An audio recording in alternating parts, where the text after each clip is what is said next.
Hello again. I'm Jerry Craig, and these are the Tales of a Grandfather, named after a book by Sir Walter Scott. We're on to the second chapter in it, and this chapter is about another very famous Scotsman named Macbeth. So this happens about 500 years after the Romans had left, and the Anglo-Saxons had invaded England. So it starts around 1000 A.D. and it takes place in the northern half of the island of Great Britain. So this is the story of Macbeth. Soon after the Scots and Picts had become one people, as I told you before, there was a king of Scotland called Duncan, a very good old man. He had two sons. One was called Malcolm and the other Donald. But King Duncan was too old to lead out his army to battle, and his sons were too young to help him. At this time, Scotland, and indeed France and England and all the other countries of Europe, were much harassed by the Danes. These were a very fierce, warlike people who sailed from one place to another and landed their armies on the coast, burning and destroying everything wherever they came. They were heathens and did not believe in the Bible, but thought of nothing but battle and slaughter and making plunder. When they came to countries where the inhabitants were cowardly, they took possession of the land. As I told you, the Saxons took possession of Britain. At other times, they landed where their soldiers took what spoil they could find, burned the houses, and then got on board, hoisted sails, and away again. They did so much mischief that people put up prayers to God in the churches to deliver them from the rage of the Danes. Now it happened in King Duncan's time that a great fleet of these Danes came to Scotland and landed their men at Fife and threatened to take possession of that province. So numerous Scot army was levied to go to fight against them. The king, as I told you, was too old to command his army, and his sons were too young. He therefore sent out one of his near relations, who was called Macbeth. He was the son of Finel, who was Thane, as it was called, of Glamis. The governors of provinces were at that time in Scotland called Thanes, and they were afterwards turned earls. This Macbeth, who was a very brave soldier, put himself at the head of the Scottish army and marched against the Danes, and he carried with him a relation of his own called Banquo, who was Thane of Lochaber, and was also a very brave man.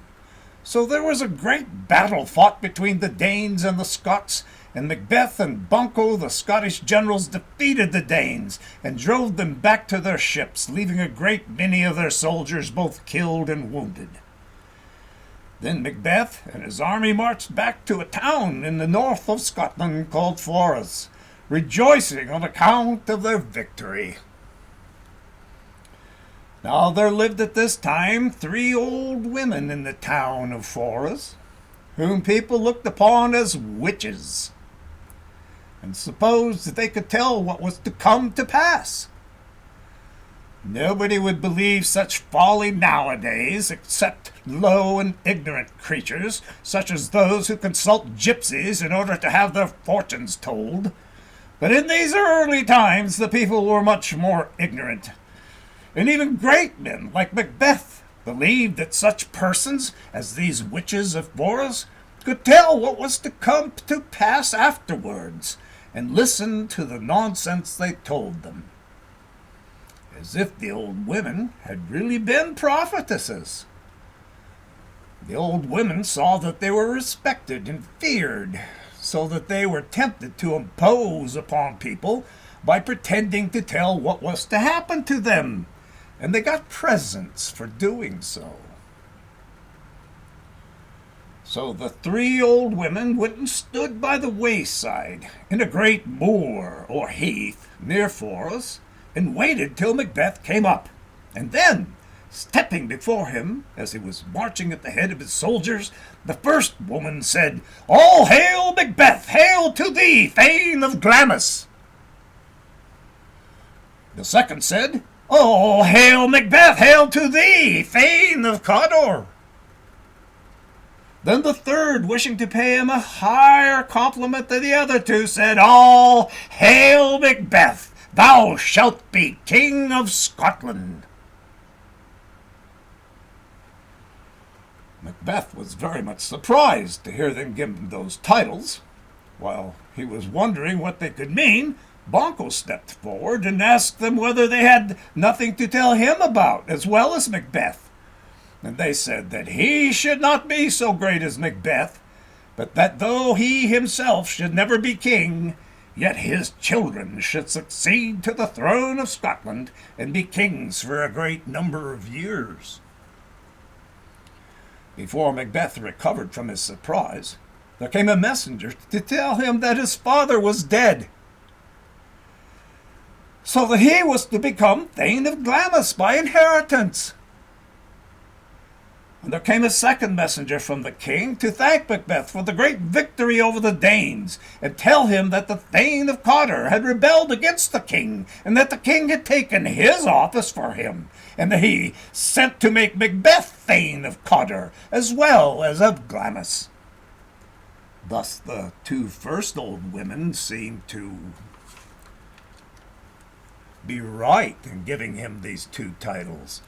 I dare say they knew something of the death of Macbeth's father, and that the government of Cawdor was intended for Macbeth, though he had not heard of it. However, Macbeth, seeing a part of their words come to be true, began to think how he was to bring the rest to pass, to make himself king, as well as Thane of Glamis and now Cawdor. Well, now Macbeth had a wife who was a very ambitious, wicked woman. And when he found out that her husband was thought of raising himself up to be king of Scotland, she encouraged him in his wicked purpose by all means in her power, and persuaded him that the only way to get possession of the crown was to kill the good old King Duncan. Macbeth was very unwilling to commit so great a crime, for he knew what a good sovereign Duncan had been, and he recollected that he was his relation, and had been always very kind to him, and had entrusted him with the command of his army, and had bestowed upon them the government of Thanedom, that is, of Cawdor. But his wife continued telling him what a foolish, cowardly thing it was in him not to take the opportunity of making himself king, when it was in his power to gain what the witches had promised him. So the wicked advice of his wife and the prophecy of these wretched old women at last brought Macbeth to think of murdering his king and his friend. The way in which he accomplished his crimes made it still more abominable.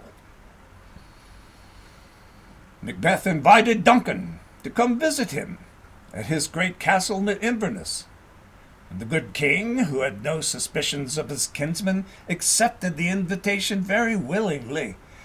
Macbeth and his lady received the king and all his retinue with much appearance of joy, and made a great feast as a subject would do to make his king welcome. About the middle of the night, the king desired to go to his apartment, and Macbeth conducted him to a fine room which had been prepared for him.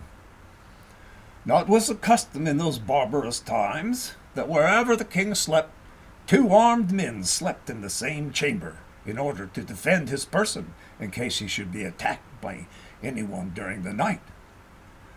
But the wicked Lady Macbeth had made these two watchmen drink a great deal of wine, and had besides put some drugs into the liquor, so that when they went to the king's apartment, They both fell asleep and slept so soundly that nothing could awaken them.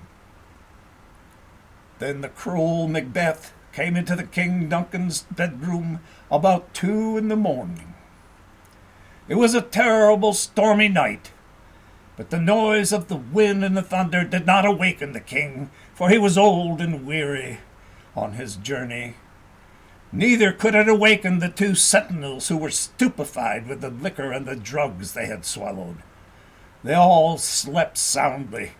So Macbeth, having come into the room and stepped gently over the floor, slew poor King Duncan. When Malcolm and Donald, the 2 sons of the good king, saw their father slain within Macbeth's castle, they became afraid that they might be put to death likewise, and fled away out of Scotland. Donald fled into some distant islands, but Malcolm, the eldest son of Duncan, went to the court of England, where he begged for assistance from the English king to place him on the throne of Scotland as his father's successor. In the meantime, Macbeth took possession of the kingdom of Scotland, and thus all his wicked wishes seemed to be fulfilled. But he was not happy. He began to reflect how wicked he had been in killing his friend and benefactor, and how some other person as ambitious as he himself might do the same thing to him. He remembered, too, that the old women had said that the children of Banquo should succeed to the throne after his death, and therefore he concluded that Banquo might be tempted to conspire against him, as he had himself done against King Duncan. And the wicked always think other people are as bad as themselves. In order to prevent this supposed danger, Macbeth hired ruffians to watch in the wood, where Banquo and his son Fleance sometimes used to walk in the evening, with instructions to attack them and kill both father and son. The villains did as they were ordered by Macbeth, but while they were killing Banquo, the boy Fleance made his escape from their wicked hands and fled from Scotland into Wales. And it is said that long afterwards his children came to possess the Scottish crown under the name of the Stuart family. Macbeth was not the more happy that he had slain his brave friend and cousin Banquo. He knew that men began to suspect the wicked deeds which he had done, and he was constantly afraid that someone would put him to death as he had done his old sovereign, or that Malcolm would obtain assistance from the King of England and come to make war against him and take from him the Scottish kingdom.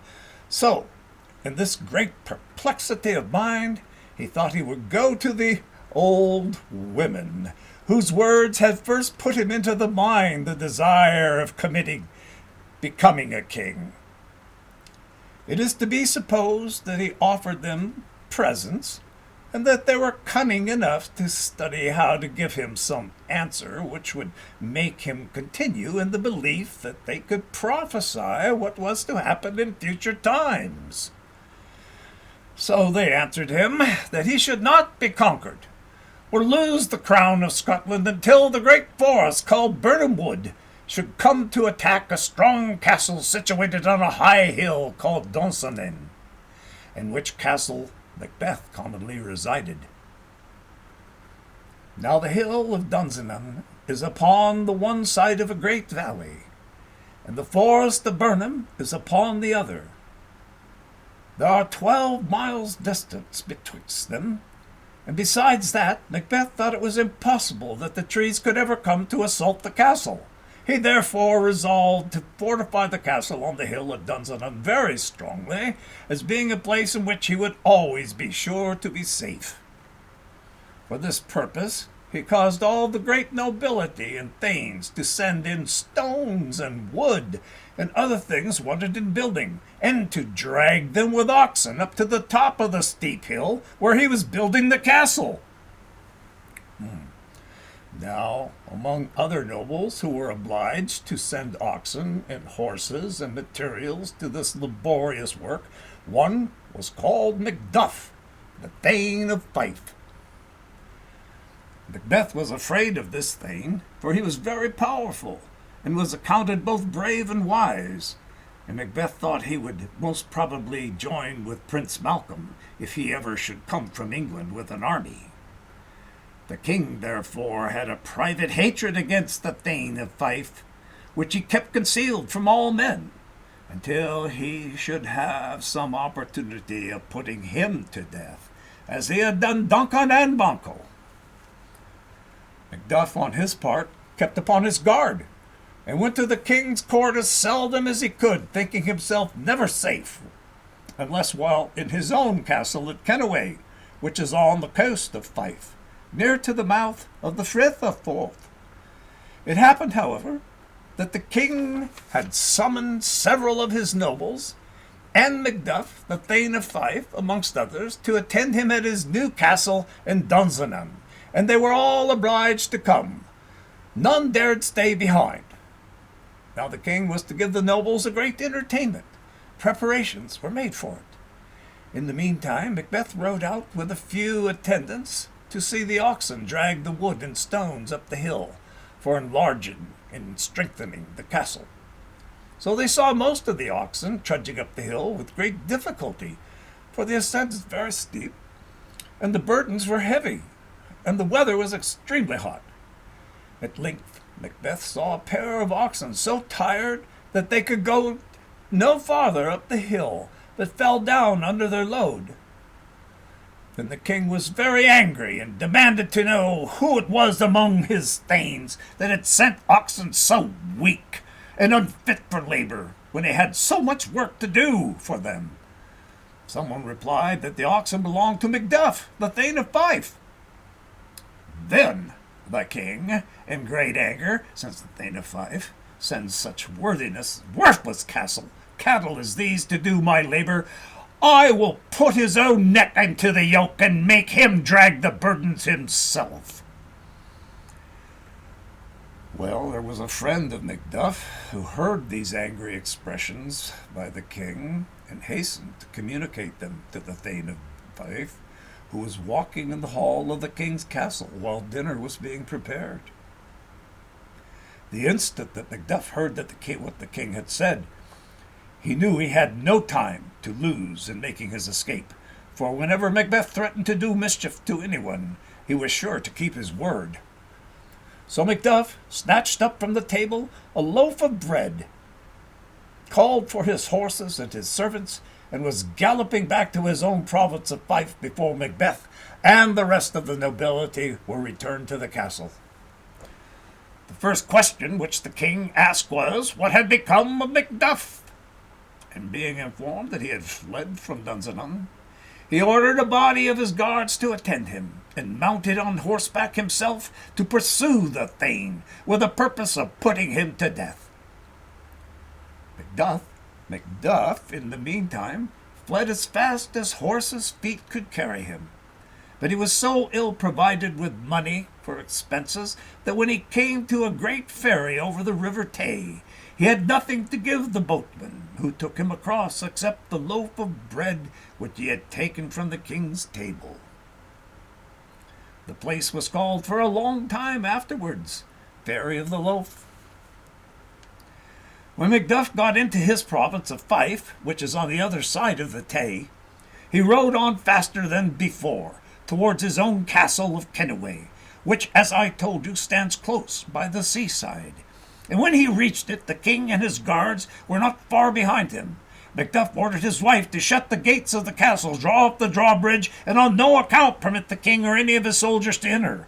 In the meantime, he went to the small harbor belonging to the castle, and caused a ship which was lying to be fitted for sea in all haste, and got on board in order to escape Macbeth. In the meantime, Macbeth summoned the lady to surrender the castle and to deliver up her husband. But Lady Macduff, who was wise and a brave woman, made many excuses and delays until she knew that her husband was safely on board the ship and had sailed from the harbor. Then she spoke boldly from the wall of the castle to the king, who was standing before the gate, still commanding entrance, and many threats of what he would do if Macduff was not given up to him. "Do you see?" she said. "You see them white sails upon the sea? Yonder goes Macbeth to the court of England. You will never see him again till he comes back with young Prince Malcolm to put you down from the throne and to put you to death. You will never be able to put your yoke as you threatened on the Thane of Fife's neck." Well, some say that Macbeth was so much incensed at this bold answer that he and his guards attacked the castle and took it, killing the brave lady and all whom they found there. But others say, and I believe them more truly, that the king, seeing that the fortress of Kennaway was very strong and that Macduff had already escaped and was embarked for England, returned to Dunsinane without attempting to take the castle. But the ruins are still to be seen and are called the Thane's Castle. There reigned at that time in England a very good king called Edward the Confessor. I told you that Prince Malcolm, the son of Duncan, was at his court, soliciting assistance to recover the Scottish throne. The arrival of Macduff greatly aided the success of his petition, for the English king knew that Macduff was a brave and wise man. As he assured Edward that the Scots were tired of the cruel Macbeth and would join Prince Malcolm if they were to return to the country. At the head of an army, the king ordered a great warrior called Siward, Earl of Northumberland, to enter Scotland with a large force, and it was in the year 1054, and assist Prince Malcolm in the recovery of his father's crown. Then it happened just as Macduff had said, for the Scottish thanes and nobles would not fight for Macbeth, but joined Prince Malcolm and Macduff against him, so that at length he shut himself up in his castle of Dunsinane, where he thought himself safe, according to the old women's prophecy, until Birnam Wood should come against him. He boasted of this to his followers, and encouraged them to make a valiant defense, assuring them of certain victory. At this time, Malcolm and Macduff were come as far as Birnam Wood, and they lay encamped there with their army. The next morning, when they were to march across the broad valley to attack the castle of Dunsinane, Macduff advised that every soldier should cut down a bough of a tree and carry it in his hand, that the enemy might not be able to see how many men were coming against him. Now the sentinel who stood at Macbeth's castle wall, when he saw these branches which the soldiers Prince Malcolm carried, ran to the king and informed him that the wood of Birnam was moving towards the castle of Dunsinane. The king at first called him a liar and threatened to put him to death. But when he looked from the walls himself and saw the appearance of a forest approaching from Birnam, he knew the hour of his destruction was come. His followers, too, began to be disheartened and to fly away from the castle, seeing their master had lost all hope. Macbeth, however, recollected his own bravery and sallied desperately out at the head of a few followers who remained faithful to him. He was killed after a furious resistance, fighting hand in hand with Macduff in the thick of the battle. Prince Malcolm mounted the throne of Scotland and reigned long and prosperously. He rewarded Macduff by declaring that his descendants should lead the vanguard of the Scottish army in battle, and placed the crown on the king's head at the ceremony of coronation.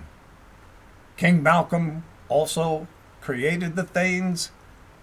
Scotland should be henceforth called Earls, after the title of dignity adopted in the court of England.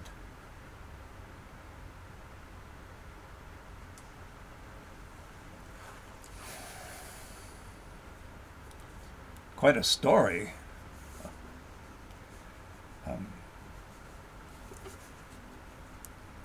Next, we're going to delve into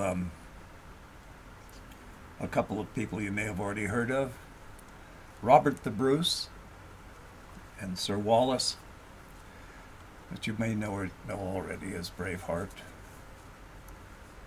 And until then, I'm Jerry Craig for Tales of a Grandfather.